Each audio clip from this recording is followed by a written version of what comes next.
नमस्कार दोस्तों, कैसे हैं आप सब। आप सभी का स्वागत है हमारे YouTube चैनल पर। और आज की कहानी है 12 वर्ष बाद ऐसी सुहाग रात। आशा करता हूं आप सभी खुश होंगे। तो आज की कहानी शुरू करने से पहले जो भी चैनल पर पहली बार आए हैं या जिसने भी अभी तक चैनल को सब्सक्राइब नहीं किया तो जल्दी से जाकर चैनल को सब्सक्राइब करें और घंटी का बटन दबाकर ऑल का आइकन जरूर प्रेस करें ताकि हमारी कहानियों की नोटिफिकेशन आप तक सबसे पहले पहुँचती रहे। आप सभी से निवेदन है ज़्यादा से ज़्यादा कमेंट्स करें ताकि हमारा भी हौसला बढ़ता रहे और हम आपके लिए नई नई कहानियां लेकर आते रहें। तो सर चलिए शुरू करते हैं आज की एक और बेहतरीन कहानी। जीवन में दुख ना हो तो सूखी रोटी भी अपना कमाल दिखा देती है। मंजू आईने में अपने गठीले शरीर, गोरे रंग और लंबे काले बालों को देखकर इतरा रही थी। भगवान ने उसे फुर्सत से बनाया था, परंतु जन्म गरीब घर में दिया। लेकिन गरीबी होते हुए भी मंजू का शरीर सुडौल था। मंजू बहुत सुंदर थी। मंजू की बाकी की 3 बहनें भी सुंदरता में एक से बढ़कर एक थी। आज मंजू को देखने लड़के वाले आ रहे थे। रिश्ता बहुत अमीर घर से था, लेकिन लड़के का रंग सांवला था। मंजू के पिता के अनुसार गरीब पिता को कहीं ना कहीं तो समझौता करना ही पड़ता है। अब अगर इतने ऊंचे खानदान से रिश्ता आ रहा है तो कुछ ना कुछ कमी तो झेलनी ही पड़ेगी। मंजू की सास सरस्वती ने उसे देखते ही अपने बेटे रघु के लिए पसंद कर लिया। मंजू की सास ने वादा किया कि मंजू ने 12वीं पास की हुई, शादी के बाद वह उसे नर्स का कोर्स करवा देगी ताकि वह अपने पैरों पर खड़ी हो सके। रघु भी साथ आया हुआ था। मंजू ने हल्के गुलाबी रंग की सस्ती सी शिफॉन की साड़ी पहनी हुई थी। उसका गोरा रंग पतली साड़ी में से सोने की तरह चमक रहा था। रघु ने उसे देखा तो उसकी नजरें ठहर गई। आपसी बातचीत के बाद शादी की तारीख भी निकलवा ली गई और देखते ही देखते दोनों की शादी बहुत ही साधारण तरीके से संपन्न हुई। मंजू दुल्हन बनकर बड़े से महल में आ गई। महल की शान शौकत देखते ही बन रही थी। मंजू ने ऐसे बड़े शानदार घर सिर्फ टीवी सीरियल्स में ही देखे थे। बाकी सब तो ठीक था, परंतु पहली ही रात मंजू को अपने पति रघु का बर्ताव देखकर कुछ अजीब सा लगा। वह सांवले रंग के साथ साथ मंदबुद्धि भी था, परंतु मंजू ने किस्मत के साथ समझौता करते हुए अपना भाग्य समझकर रघु को पति परमेश्वर के रूप में स्वीकार कर लिया। अपने वादे के अनुसार मंजू की सास ने उसे स्टाफ नर्स के कोर्स में दाखिला भी दिलवा दिया। मंजू पढ़ने में बहुत होशियार थी। उसने 12वीं भी बहुत अच्छे अंकों से पास की थी। मंजू का कोर्स भी चल रहा था और वह गर्भवती भी हो गई। सास की छत्र छाया तले जब तक मंजू का 2 साल का कोर्स पूरा हुआ, मंजू एक बच्चे की मां भी बन चुकी थी। मंजू के ससुर जी का निधन हो चुका था। कारोबार सास सरस्वती देवी ही संभालती थी। मंजू की सास घर पर ही गत्ते से डब्बे बनाने का काम किया करती थी।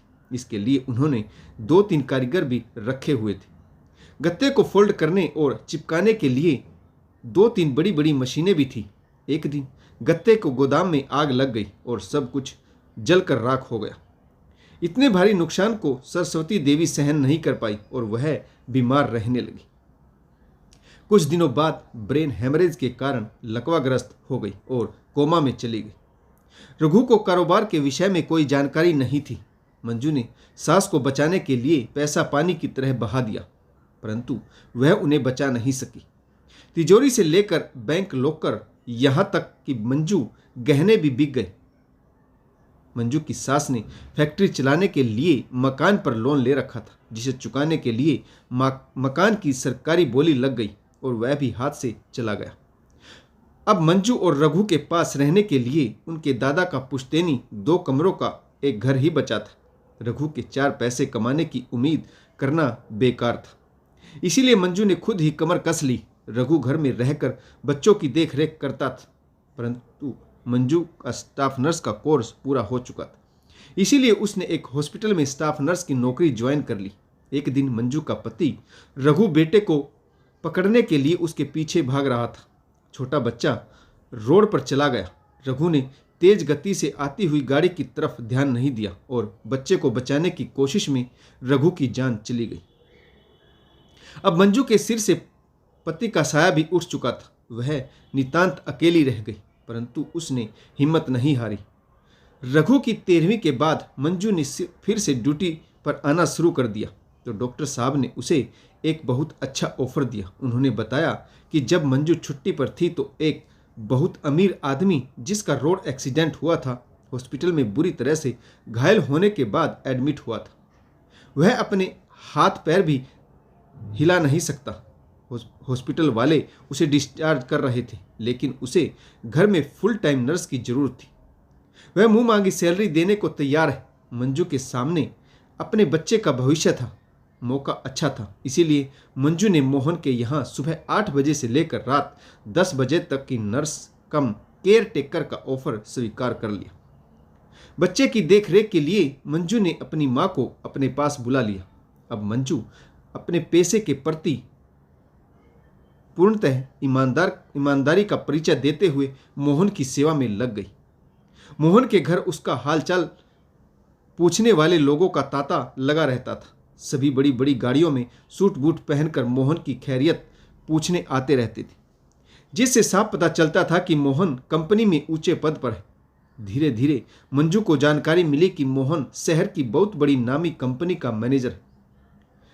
कई बार सेक्रेटरी भी मोहन से जरूरी फाइलों पर साइन करवाने के लिए बड़ी सी गाड़ी में बैठकर आती थी। मोहन का सिर्फ एक हाथ ही काम करता था।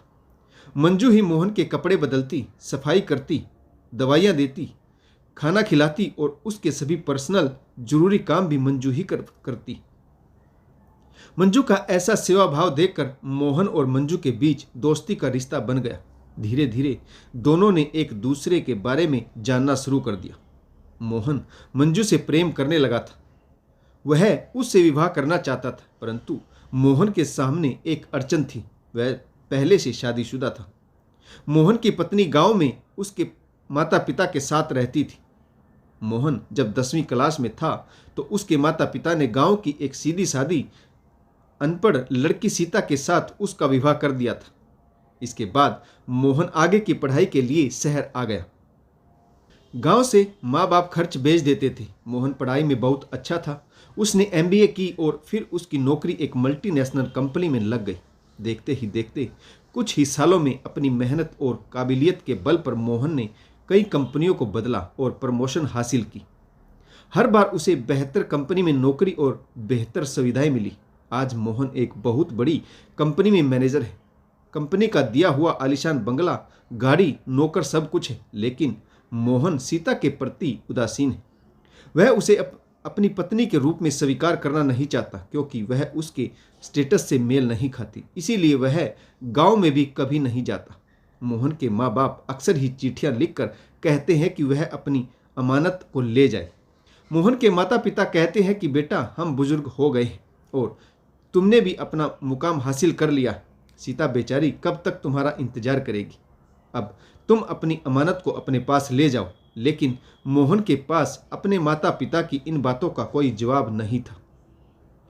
वह सीता को तलाक देना चाहता था, परंतु शादी के 12 सालों बाद यह कैसे संभव? यह भी सही है कि इन 12 सालों में वह कभी मुड़कर अपने गांव नहीं गया और ना ही उसने सीता को पत्नी का दर्जा दिया। लेकिन यह सीता की अच्छाई और भोलापन ही है कि वह पिछले 12 सालों से अपने पति की राह देख रही और अपने सास ससुर की सेवा में लगी हुई। मोहन के पास सीता से पीछा छुड़ाने का कोई बहाना नहीं। वह किस मुंह से कहे कि वह सीता को अपने साथ शहर नहीं ले जाना चाहता। लेकिन मंजू से मिलने के बाद मोहन के दिल में उसके विवाह करने की इच्छा तीव्र हो चुकी थी। उसने मन ही मन ठान लिया कि वह पूर्ण रूप से ठीक होने के बाद तुरंत ही गांव जाएगा और सीता से तलाक ले लेगा। उसके बाद मंजू से शादी कर लेगा। उसने इतनी मेहनत और लगन से यह मुकाम हासिल किया और उसके माँ बाप ने बिना सोचे समझे छोटी उम्र में उसकी शादी एक अनपढ़ लड़की से कर दी, तो इसमें उसका क्या दोष है? वह अपनी जिंदगी अपने तरीके से जिएगा। मंजू दिन भर मोहन की देख रेख करती, उसके साथ हंसती, बोलती, बातें करती। इसी तरह दिन बीतते रहे।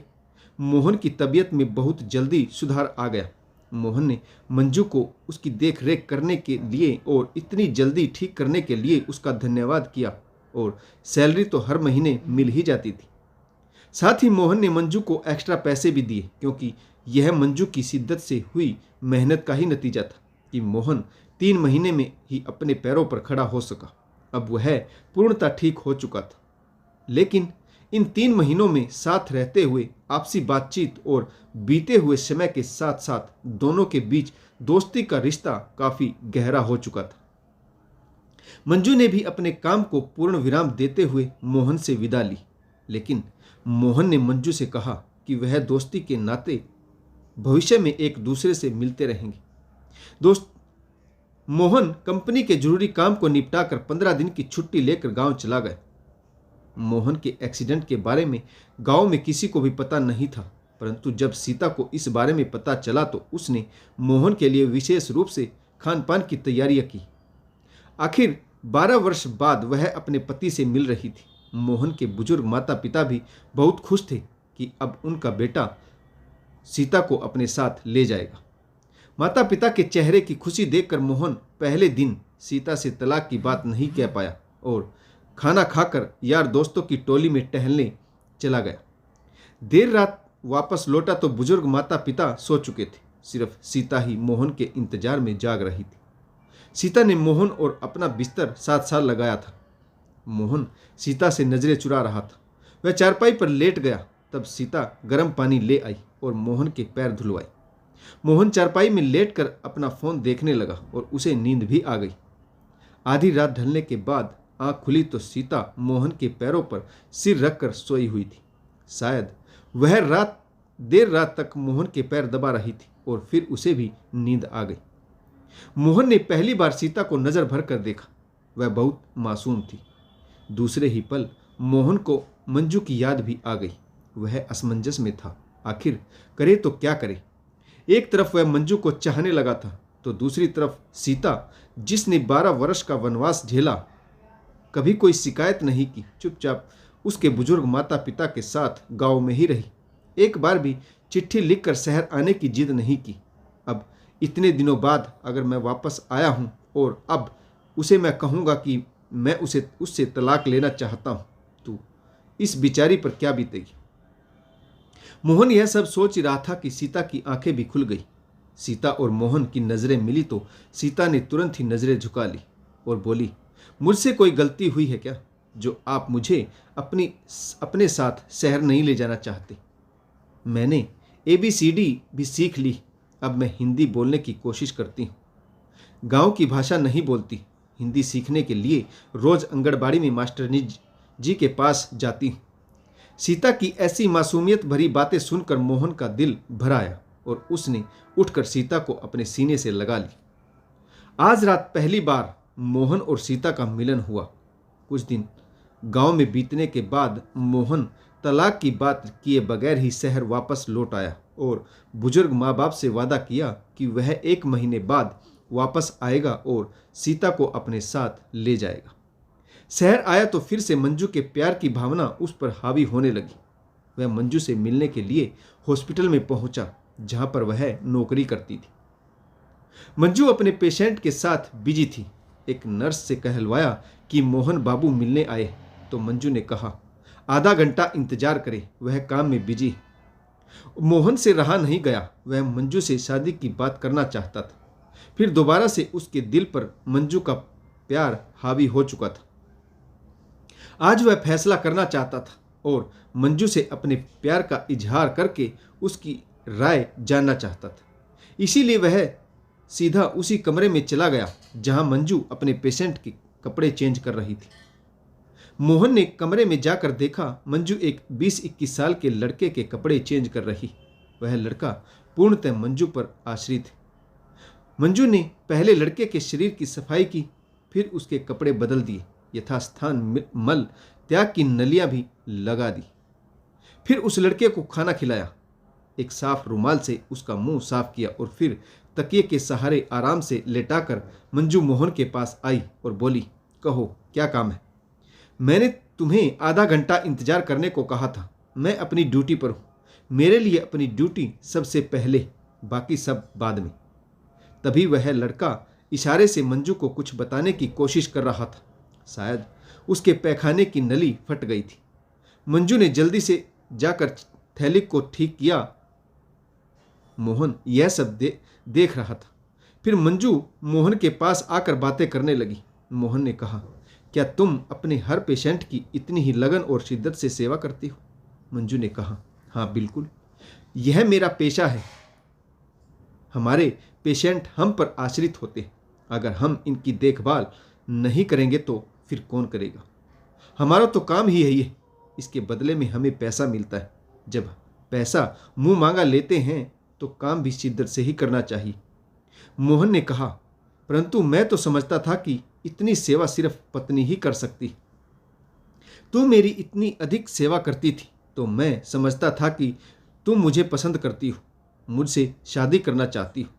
माफ़ करना, यह मेरा अंदाजा था। मंजू जोर जोर से हंसने लगी और बोली, मोहन बाबू, यदि ऐसे हम नर्स शादियां करने लगी तो हर महीने नई शादी होगी और नया पति बनेगा। यह हमारा काम है, हम पूरी ईमानदारी से करती। पेशेंट को दवाइयों से ज़्यादा ज़रूरत हमदर्दी की होती। हम पेशेंट को दवाइयों के साथ साथ प्यार भी देते हैं ताकि वह जल्दी से जल्दी ठीक हो जाए। परंतु इसका मतलब यह नहीं कि हम हर पेशेंट से शादी कर लें। मोहन के दिल का बहुत बड़ा बोझ हल्का हो चुका था। मोहन और मंजू दोनों हंसने लगे। मोहन ने कहा, तो इसका मतलब तुम मेरी सिर्फ अच्छी दोस्त हो, तुम्हारे दिल में मेरे लिए प्यार वैसा कुछ भी नहीं। मंजू ने कहा, हाँ बिल्कुल, और दोस्त भी तब तक हूँ जब तक तुम मिलने आते हो। यदि तुम मुझे याद नहीं करोगे तो मैं भी भूल जाऊंगी, क्योंकि मेरी ज़िंदगी में मेरे इस पैसे के चलते न जाने तुम जैसे कितने केस आएंगे। हर किसी से मैं दोस्ती नहीं निभा सकती, इसीलिए जब तक तुम्हारी इच्छा हो यह दोस्ती निभाओ। अगर नहीं निभाओगे तो मुझे तुमसे कोई शिकायत नहीं होगी। मोहन का दिल आज बहुत खुश था। बहुत बड़ा अपराध करने से भगवान ने उसे बचा लिया। अगले ही दिन वह गांव गया और अपने बुजुर्ग माता पिता और पत्नी सीता को अपने साथ ले आया। तो दोस्तों, इस कहानी में आपको किस किरदार की भूमिका अच्छी लगी कमेंट्स करके जरूर बताइएगा। अगर आपको हमारी कहानियाँ पसंद आ रही हैं तो लाइक करें, शेयर करें और कमेंट्स करना तो बिल्कुल ना भूलें, ताकि हमारा भी हौसला बढ़ता रहे और हम आपके लिए ऐसी ही नई नई कहानियाँ लेकर आते रहें। तो कहानी पढ़ने के लिए एक बार फिर आप सभी का बहुत बहुत धन्यवाद। जय हिंद, वंदे मातरम, भारत माता की जय। जय जवान और जय किसान। और अभी जिसने भी चैनल को सब्सक्राइब नहीं किया तो जल्दी से जाकर चैनल को सब्सक्राइब करें और घंटे का बटन दबाना बिल्कुल ना भूलना, ताकि हमारी कहानियों की नोटिफिकेशन भी आप तक सबसे पहले पहुंचती रहे।